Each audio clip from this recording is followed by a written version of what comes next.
Welcome back to another Film Room brought to you by the Vikings Entertainment Network. I'm your host, Pete Bercich.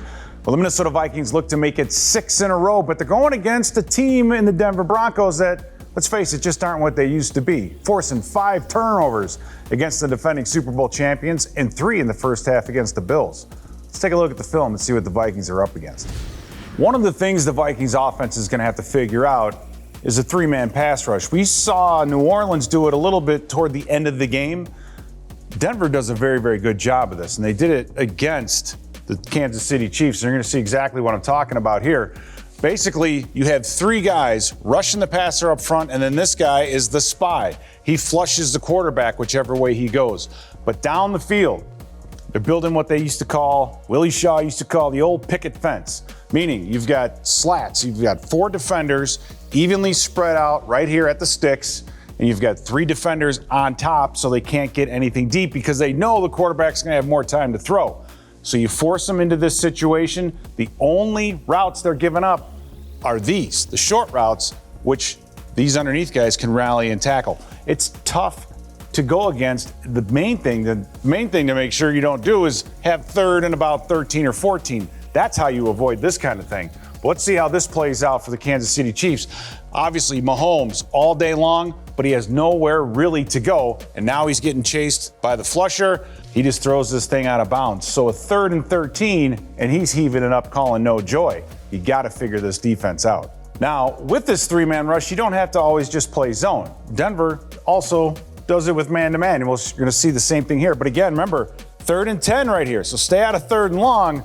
Here it is, 3-man rush. There's the spy, and you've got man on man on man underneath. There's absolutely nowhere for Mahomes to go with this ball. Normally, in this case, he's going to start scrambling, but he doesn't have a whole lot of room to work because he has the spy that's going to chase him down.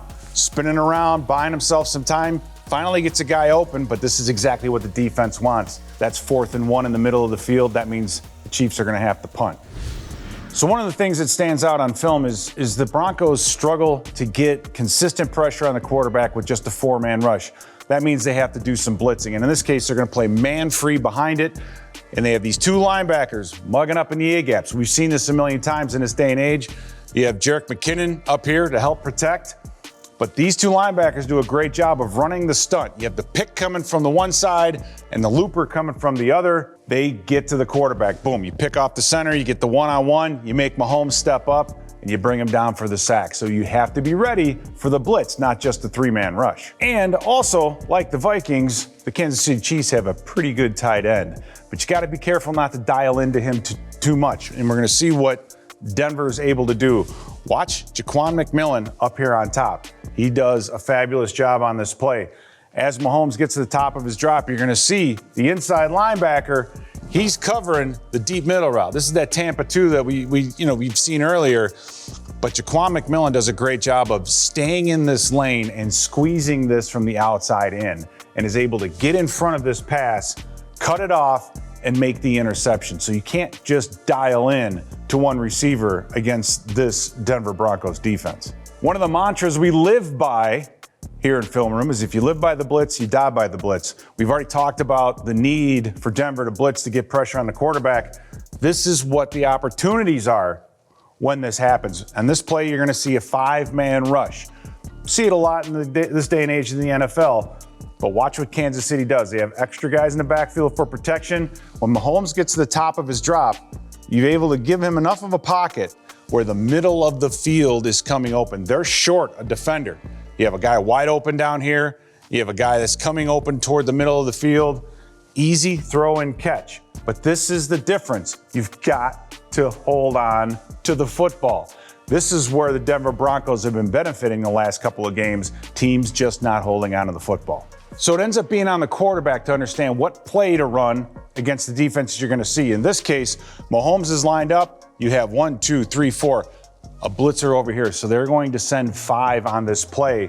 You know the run probably won't be there because every gap is full, but what you do have up top with this guy leaving is the number count. So as Mahomes gets this snap, he's going to look up top and say, hey, this is a run pass option, and it works so well. These screens against these blitzes works so well. Mahomes getting the football. Now you've got one-on-one blocking and then a run after the catch. This is a big play for Kansas City, and it's their way to attack the defense. Another example of Kansas City attacking the blitz, and this is really the details of film is what I love so much, but watch what Mahomes does in this case. But you have 1, 2, 3, 4, 5, 6 guys at the line of scrimmage. They're gambling. They're saying that they're going to blitz. They're sending guys from the outside. But watch Mahomes when he gets the snap. As he gets this snap, he wants to go outside to Kelsey because they have it blocked up. But he does the little pump fake. And the little pump fake causes this outside linebacker to jump. That means now he has an alley to throw right here to the tight end. You got the block on Surtain, and you got an offensive lineman barreling down the field. Let them blitz. If they want to blitz, we'll unblock the outside guy. He's not going to get there anyway, and now you have your alley. So you have to be very careful and understand and know what blitzes they want to bring and how you're going to attack them. There are other opportunities for the offense out there, and this is just kind of to show you, this is the defense that allowed 70 points earlier in the year, but they're only putting 10 guys on the field. So these kinds of mistakes happen, and when defenses do this, you have to make them pay. And in this case, Mahomes gets the snap, and he wants to go to his nookie blanket on his tight end, but he has 2 receivers right here. First down throw, easily down the field, but because of the pressure, because Mahomes has had to scramble, he's just happy to get rid of the football as quickly as possible and fails to take advantage of only 10 defenders on the field. As we continue with opportunities on offense, watch this play. You're seeing some sort of, middle open, attack the middle of the field. All right, here we go. Here's that 4-man rush. Now he has a pocket. Mahomes has the pocket, but down here, watch what happens. This underneath guy and this corner are not on the same page. He sees this short route, and so he's going to want to abandon this receiver. And what does that do? We've seen this on film room a million times. 2 deep safeties. Who's protecting the middle of the field? Well, in this case, nobody. Watch how wide open this receiver becomes. You got to complete the play. Make the routine, and you'll be able to move the ball. Continuing on our theme of opportunities, this is another well-designed play by Kansas City. You're going to see exactly what I'm talking about.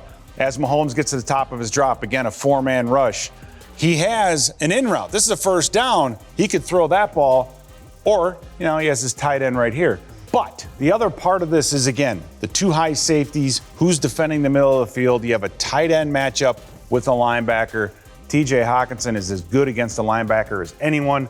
So I see TJ being able to do this. Pivot, catch. The middle of the field is going to be key against the Denver Broncos. There are many ways to create opportunities for an offense, and what Kansas City does here is they put a tight end and a running back right next to each other. The goal is getting a mismatch in coverage, and this plays out beautifully. What you're seeing here is as Kelsey's going up the field, you have a safety and a corner deep, but they've got a linebacker one-on-one with the running back.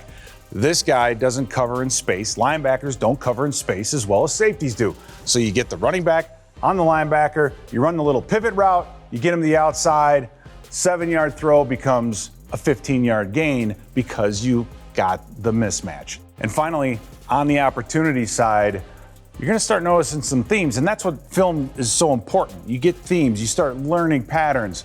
4-man rush on the Kansas City Chiefs.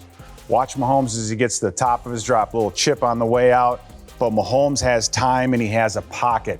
He has a receiver coming open deep down the field. However, now we've got the tight end on the linebacker with what? A lot of space on top. Again, get those linebackers in coverage. Try to get them to cover man-to-man. This is a zone, but everybody's so deep, this may as well be man-to-man. And with that time, with the 4-man rush, easy throw and catch, and another huge play by the Kansas City Chiefs. So overall, opportunities abound. Opportunities to win 6 in a row. Opportunities to move the football, but you've got to have that 3-man rush figured out, and you better know what you're going to do when they blitz. And the Vikings will come out on top on Sunday night.